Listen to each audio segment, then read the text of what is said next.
Fire, you son of a...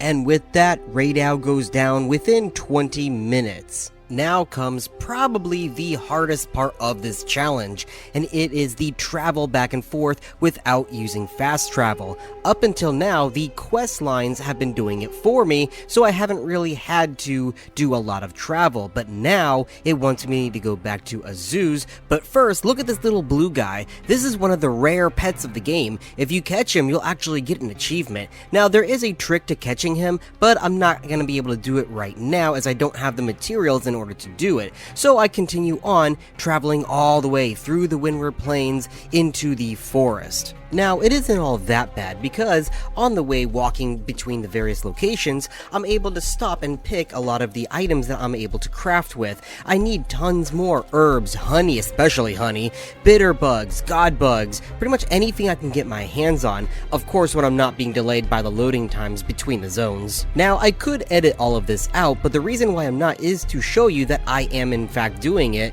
Though I am speeding it up, of course, so you're not having to sit here for 5 hours, 6 hours. You know what? Right now, this challenge has gotten me at over 20 hours of gameplay, so unless you wanted to see all that, be fair that I am at least fast-forwarding it for you, but I don't want to cut it out just to show that I am doing it. Now, there is one monster that I do need to kill in the forest, and that is a Lalabarina. I need to kill them for the monster liquid or something. I don't remember exactly what it was called, but it's something specific that they drop only, and I need to in order to upgrade one of the items that I have.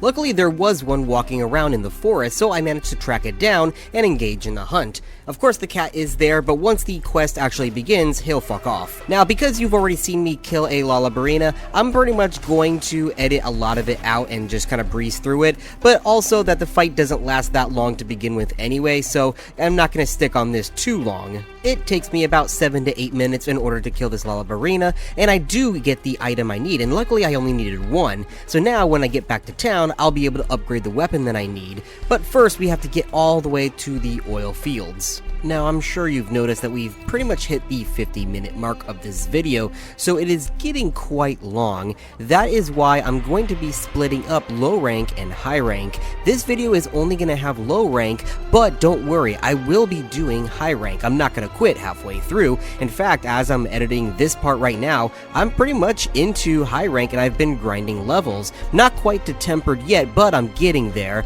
So I walk through the oil well fields and I get to the camp where I could start upgrading my weapons. As I get to the town, I have another loading issue. It's kind of funny, the town is there, but none of the people are there. Though it was an easy fix, this has happened to me a couple of times. If you go into your tent and then go back out, everyone will be spawned in. I'm not really sure what causes it other than issues just loading in and unloading unneeded assets. But anyway, I go ahead and I upgrade my weapon. I'm not able to upgrade my gear just yet, and then I start the next part of the main story, which is going to send me to the Ice Shard Cliffs. I have to do another secret auto walk quest, but once I get to the Ice Shard Cliffs, I stop real quick and I gather some hot peppers in order to make some hot drinks. Now, while it is a rule of mine that I can use the environment, I'm going to try my best to not use the heat mantle and ice mantle bugs, because even though they are part of the environment, I feel that it's kind of a cheat thing, and I would rather make my own hot drinks and cold drinks in order to stave off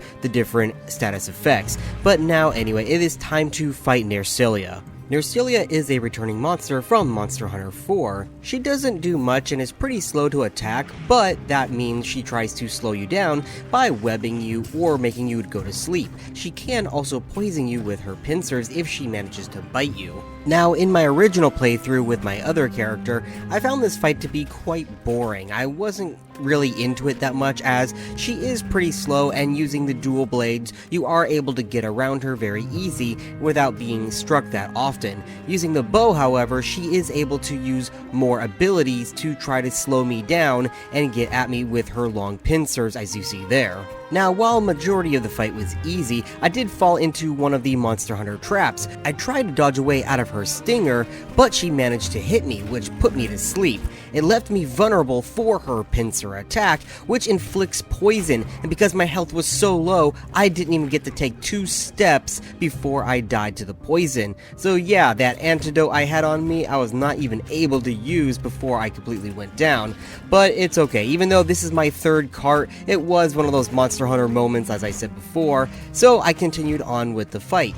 I do manage to get a lot of damage in on her, so at some point you do see her with a ton of wounds. I cannot use the focus system to target them directly, I just kind of aim for them, but using various attacks I am able to hit some of them at the same time. Eventually she gets stuck in the web and I'm able to power shot her, doing a lot of damage, which eventually took her down. The entire fight took roughly about 16 minutes.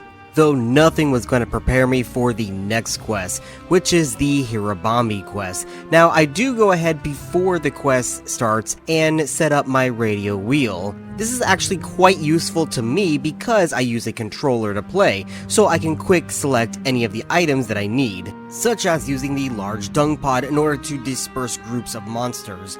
That is going to be the most useful item in this quest because you have to fight 3 of these fuckers at the same time. This is my least favorite monster in the entire game. Not only are they slow and annoying and barely do anything, but they're almost always in groups, which makes it even worse, especially when you're trying to focus the one down. Now, I didn't really make a lot of dung pods. I think I only had 1 to start off with, which worked for a moment because it managed to get the one that I needed alone, though he quickly went to the next area not too long after, where the other 2 were. So now, without dung pods, I have to fight all 3 of them at the same time.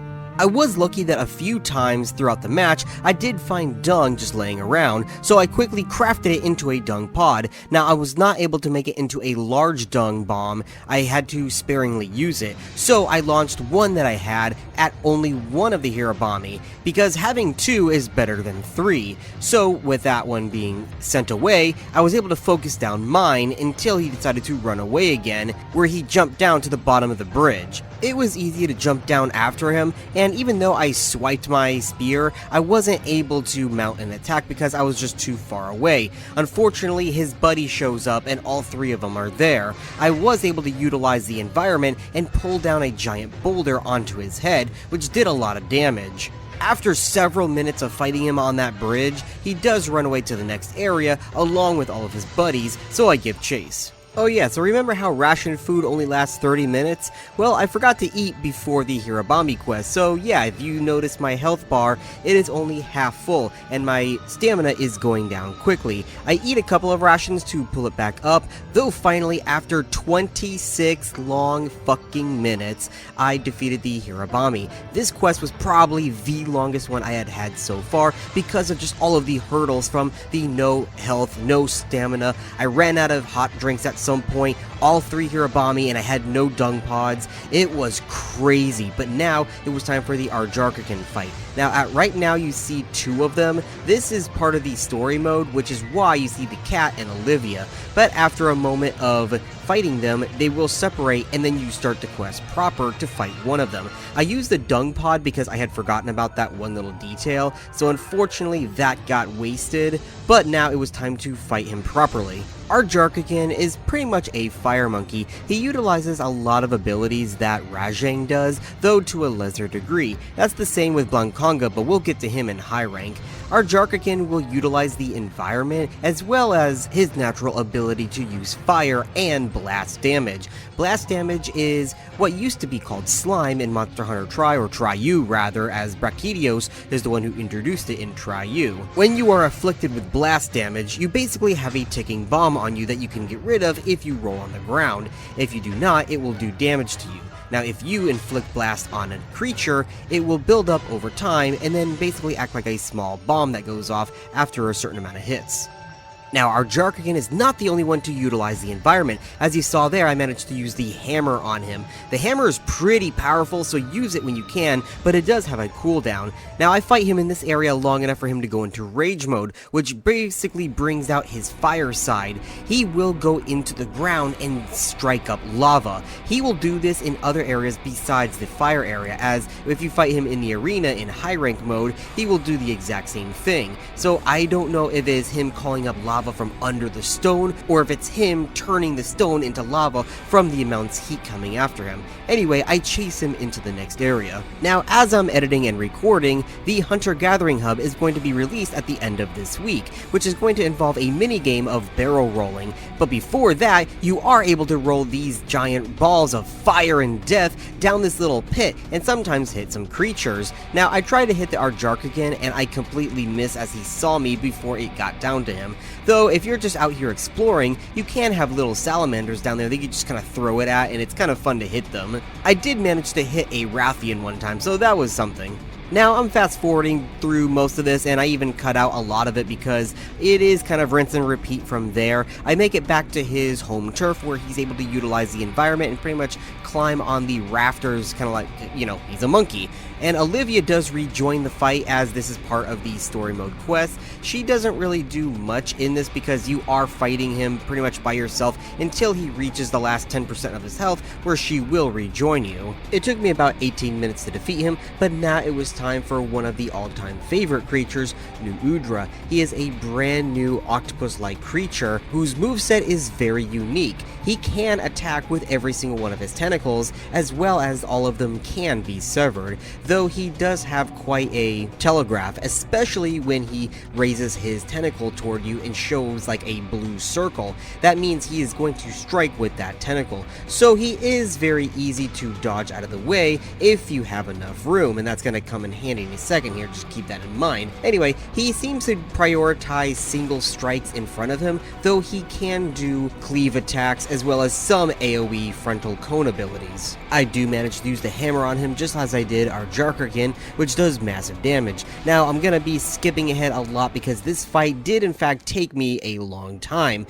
Eventually, he goes to his final area where I chase him down, and the path in order to get to his area, I do have to use the secret as it is not traversable in any other way. Now, when I get to his area, as I mentioned before, there is not really a lot of room here. I was pretty much in panic mode for a good minute here, as every time I managed to get some space between me and him to take a potion, he would close that gap right away, and I was being constantly assaulted by him to the point that I took so much damage that I ended up taking another cart back to the base. So yeah, cart count is now number 4, but luckily he was close enough to dying that I decided, you know what, I'm gonna take a shot. Now, I don't have the mini-map to show me exactly what his health is with the pulse meter or even the little skull icon that would have been in the mini-map, but because I thought he was close enough, I decided to trap him and try to trank him, and luckily it worked, so that's how close I was to defeating him when I carted. So yeah, that fight took me about half an hour, and most of that I will equate to having to run after him, as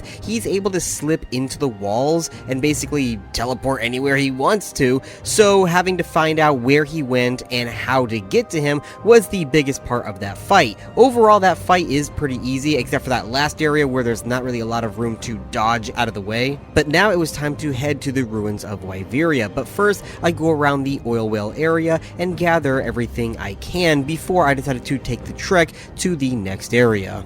Now, I'm going to breeze through the next couple of monsters, but the first one out of the two that we have is going to be the Guardian Doshiguma. The Guardian monsters are pretty much just like their other counterparts, but they have the Whelk ability, which allows them to explode all of the different Whelk crystallized areas in the zone. Another thing that the Guardian Doshiguma is able to do that the other one cannot do is, well, for one, he can walk on 2 legs and kind of like Hulk toward you, which is kind of creepy and intimidating, but also he can spit his saliva at you, which causes an armor down effect and will make you more vulnerable to attacks, especially with such a powerhouse that Doshiguma is. In order to negate this, you're going to have to take an armor skin drug, which armor skin is very easy to make, especially because the armor seeds are really easy to find, and I've been using them anyway to help take out some of the damage intake, so I already had that covered. Another thing you have to watch out for with the Guardians is the fact that they can recover themselves, more likely the wounds, as you see them turning blue there from red. It's him recovering it so it will heal on its own by absorbing the whelk puddles all around. This is what they do instead of eating, as normal creatures will eat to recover their stamina when they are tired, but the Guardian creatures do not eat as part of the lore, so instead they absorb the whelk, which pretty much affects them the exact same way, but also recovers their wounds.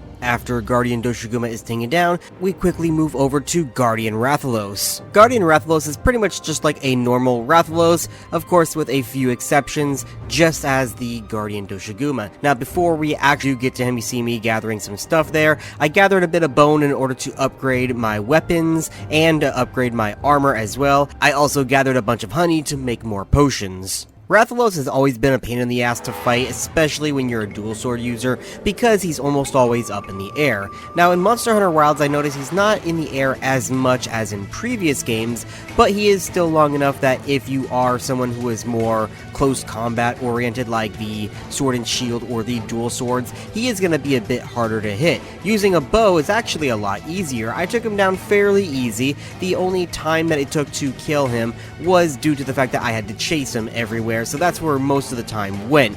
But in terms of fighting him himself, I was able to dodge out of his attacks fairly easy, and I did not wipe on this fight like in the New Udra fight or any of the other fights earlier in the game. And even with the 4 carts that I've already had, nothing will compare to what's about to happen next.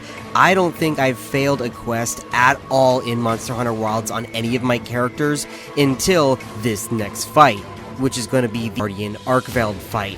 This fight was absolutely intense because of his attacks. Now, when I fought him on the dual swords on my first character, I fought him without an issue. I took him down in maybe like 5 or 6 minutes, and he barely hit me. However, fighting with the bow, I am more prone to his attacks, as he fires his chain appendages straight out and across, basically in the entirety of the range that I have in order to fire at him. So I don't really have anywhere safe to stand from his attacks. Even if I try rolling back, his appendages still reach me. If I try rolling to the side, of course he's going to sweep them and still hit me. So I am just constantly being barraged by all of his attacks. I try my best to perfect dodge out of the way, which does help sometimes, but is not always the case. As you saw there, I carted and then I had to run back. As I said, this is a really hard fight for bow users, at least for me, because I am so underpowered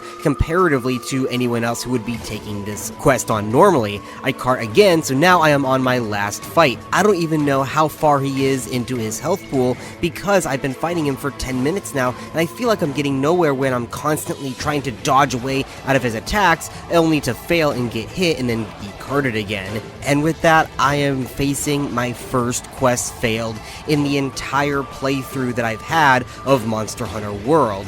Yeesh, yeah, that was kind of tough, but because I figured it was just the bow and how the bow plays relative to how Arkveld fights, I figured it was time to make a new weapon. Now again, I'm not allowed to use the dual blades or the insect glaive because I am used to them, so I was debating between the sword and shield or the lance. Now the lance I tried a little bit back in Monster Hunter Tri or Freedom Unite or something like that, so I have a mild understanding of how it works. Though because it has been so long, as you see there, I am completely out of practice. I basically just made a lance that was relative to my level, and I went straight into the Arkveld fight. Of course, after a few minutes, I started to get used to using the lance, figuring out what all the buttons do, all the various combos, and I was starting to remember how to play it again. It also took me a while to realize that I had to block instead of dodge. I'm so used to playing more mobile weapons, such as the dual blades and insect glaive, jumping and dodging away from everything, that I forgot that I don't really do that as a lance, and I block, though you can utilize that button to close in the gaps when needed. I also get to perform my very first perfect block, and I get to push back against the monster. That was really cool and fun. Too bad my other weapons can't do something similar. This is when I realized that I believe the bow is underpowered, at least, the bone one that I've been using, while the lance is really strong. I take down Archveld really quick, and I had almost no issues using the weapon, so I'm gonna keep that in mind, but I do switch back to the bow for our next fight. For the next quest, I have to run back to the Ice Shard Cliffs. Now, something that you guys probably don't ever see because you always fast travel, you can see pretty much the ruins of Wyveria while running from the ruins biome into the ice biome. You can walk up the massive staircase pretty much into part of the city, which is what the Ice Shard Cliffs is. It's actually quite amazing to look at when you stop and look around instead of using your secret mount or fast traveling everywhere. Now then, Jin Dahad, I think, is my favorite fight of this game. He is not quite a siege monster, as siege monsters have a little bit more involved, but he's pretty darn close to one. He has multiple phases. He has what would be considered this fight's version of a Dragonator, though not quite to the same level. And he has a massive one-hit kill ability, which you can dodge out of the way. You can block it by using ice shards that are in the area, or you can block it by just doing a perfect dodge or a block. I've actually seen several videos now of several of the weapons classes able to block or dodge it. Jin Dahad does have some straightforward moves, but he also has some wide swinging abilities, such as his tail swipe and some of his ice beam attacks. Now, he is really fun to play with if you have a dual sword, because if you manage to use the focus shot and hit one of the wounds, you basically go down his back and pretty much break all of his ridges, kind of like fighting Radoban in Monster Hunter World. Now, as you see there, he climbed up onto the tower. This is basically, as I said, this version's Dragonator, as when you pull down the pillar on top of him, it does a lot of damage and exposes his backside. The back ridges that are on his shoulder blades and on his hip bones are his weak spot. There are some on his tail as well, and when you're a dual sword user, you can't actually reach it. Being a bow user this time around, I'm able to aim for them just straight up, so that's why I chose to use the bow for this fight, even though now I know that it's kind of inferior to the lance. Jin Dahad only takes me about 15 minutes to take down because it really wasn't that bad using the bow, as I said, because I was able to aim for his weak spots and do a lot more damage. But now it was time to head to Suja, where Poogie is, and Poogie doesn't like me. Aw, it's okay, I'll win him over eventually. Poogie's my little buddy. Anyway, the next few quests are going to be primarily story orientated. I'm just kind of fast forwarding a little bit through here, though I really love the food scenes. I don't know what it is, but the last two Monster Hunters have just made me hungry with all of the various food cutscenes that they've done. Not to mention, this is one of the few rare cutscenes where you have all three best girls. Let me know in the comments down below if you've made it this far. Are you for Olivia, for Alma, or for Gemma? We're in the home stretch now. Only 4 more monsters to fight. The next one is going to be Ebony Odogaron, at least the Guardian version of him. Now, besides, the Guardian stuff of being able to explode the Whelk, the Ebony Odogaron fight is pretty much the exact same as his counterpart in Monster Hunter World. And because I have fought him so many times in Monster Hunter World, I'm pretty much an expert at fighting Odogaron now, even though back in the day when I first fought him in World, he kind of stumped me a little bit, because he was so fast and elusive, not to mention he can do a little bit of faking out his attacks when you knock him over. All in all, it takes me about 17 minutes to take him out, and most of that is from chasing him between the various zones on foot. I think he gave me a bleeding debuff maybe once, but this time around you could just eat normal rations to get rid of it since Astera Jerky doesn't exist. But now it was time for the hentai monster.